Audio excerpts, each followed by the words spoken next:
Kasi nakita ko, inggit na inggit ka. Oo nga eh. Wala eh. Ang tagal na may pasok ni Kuya eh. At dahil nainggit ka, bakit hindi natin ipagawa kay Fiang? Itong baby task, no? Ipasa ang bib kay Fiang.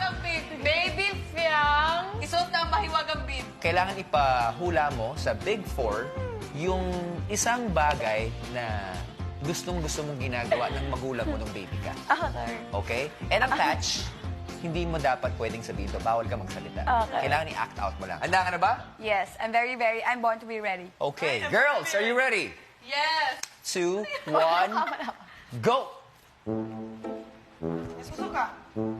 Ay, vomit ng baby. Ay, naalaga. Pinupunasan yung suka mo ng nanay mo gamit ang baby. I think we got that Pwede right. naman, kasi iba yung term. Okay, ano yung term na hinahanap mo? Lungad. Hindi, pero naalala mo nga pa ngayon. Siyempre, hindi na ko laro. Grabe ka naman. Pero paano mo alam na yun ang gusto Mami mo? ko. Kinukwento sa'yo? Yes, kinukwento niya yung mga ginagawa niya sa akin. Sobrang hilig ko talaga mag-alaga ng mga bata talaga. Yung mga sanggol. Eh, siyempre, naglulungad. Ano bang ginagawa pag naglulungad? Siyempre, pinupunasan. Oh. Yo. Well, maraming salamat sa pag-share ng iyong moment nung bata ka.